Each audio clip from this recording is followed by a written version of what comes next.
नमस्कार, मैं नित्यानंद सिंह आप सभी का स्वागत करता हूं। और सबसे पहले तो रथ यात्रा की आप सभी को बहुत बहुत बधाई। यूं तो रथ यात्रा को लेकर अनेक कहानियां प्रसिद्ध है, लेकिन उन्हीं में से एक कहानी यह भी है जिसे मैं आप सभी के समक्ष पेश करना चाहता हूं। रथ यात्रा का प्रारंभ कैसे हुआ? कहते हैं राजा इंद्रदुमन, जो समस्त परिवार नीलांचल सागर के समीप रहते थे, एक दिन उसे विशालकाय काष्ठ समुद्र में तैरता हुआ दिखाई देता है। उस विशालकाय काष्ठ को राजा ने समुद्र से बाहर निकलवा लेता है और उसे विष्णु की मूर्ति बनाने का सोच लेता है। जैसे ही उस राजा ने उस विशालकाय काष्ठ को विष्णु का मूर्ति बनाने का निश्चय किया, उसे एक वृद्ध बढ़ई दिखाई दिया और वह बढ़ई कोई और नहीं, स्वयं भगवान विश्वकर्मा थे। उस वृद्ध बढ़ई ने मूर्ति बनाने को हामी तो भर लिया, लेकिन उसने एक शर्त रखी कि मैं जिस घर में मूर्ति बनाऊंगा उस घर में मूर्ति के पूर्ण बन जाने तक कोई नहीं आएगा। तब राजा ने इस शर्त को मान लिया और उस वृद्ध बढ़ई को यानी भगवान विश्वकर्मा को एक रूम दे देता है और उस काष्ठ को उस रूम में रख देता है। फिर वह वृद्ध बढ़ई मूर्ति बनाना स्टार्ट कर देता है। आज जिस जगह पर श्री जगन्नाथ जी का मंदिर है, उसी के पास एक घर के अंदर वे मूर्ति निर्माण कर रहे थे। राजा के परिवारजनों को यह पता नहीं था कि वह वृद्ध बढ़ई वास्तव में कौन है।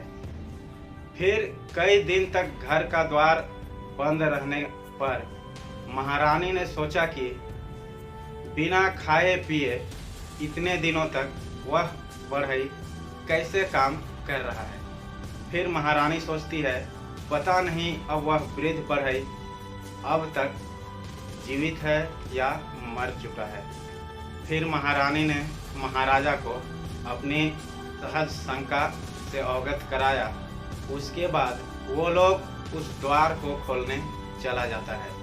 जब उस द्वार को खुलवाया जाता है, तब उस कमरा में महाराजा और महारानी देखते हैं कि वह वृद्ध बढ़ई है ही नहीं।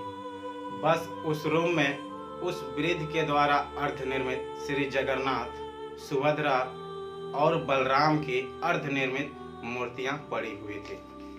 यह देख महाराजा और महारानी बहुत दुखी हो उठते हैं। उसी क्षण महाराजा और महारानी को एक आकाशवाणी सुनाई पड़ती है, जिसमें कहा जाता है, व्यर्थ दुखी मत हो, हम इसी रूप में रहना चाहते हैं। मूर्तियों को द्रव्य आदि से पवित्र करके स्थापित करवा दो। इतना सुनते ही महाराजा और महारानी ये निश्चय कर लिया कि इस अर्धनिर्मित मूर्तियों को स्थापित कर दिया जाए और इसकी पूजा की जाए। जगह पर उन मूर्तियों को स्थापित किया गया, वही आज विश्व प्रसिद्ध श्री जगन्नाथ धाम के नाम से प्रसिद्ध है और प्रत्येक वर्ष रथ यात्रा निकाली जाती है। रथ यात्रा निकालने का कारण यह है कि माता सुभद्रा को एक बार द्वारका भ्रमण का शौक था, जिसे पूर्ण करने के लिए भगवान श्री कृष्ण और उसके भाई बलराम सहमत हो जाते हैं और माता सुभद्रा के नगर भ्रमण की स्मृति के लिए रथ यात्रा निकाली जाती है, जो कि प्रत्येक वर्ष श्री जगन्नाथ धाम में लाखों की संख्या में श्रद्धालु आते हैं और रथ यात्रा निकाली जाती है। इस कहानी से संबंधित यदि आपको कोई सलाह देनी हो तो कमेंट करके जरूर बताइएगा। मिलते हैं अगले वीडियो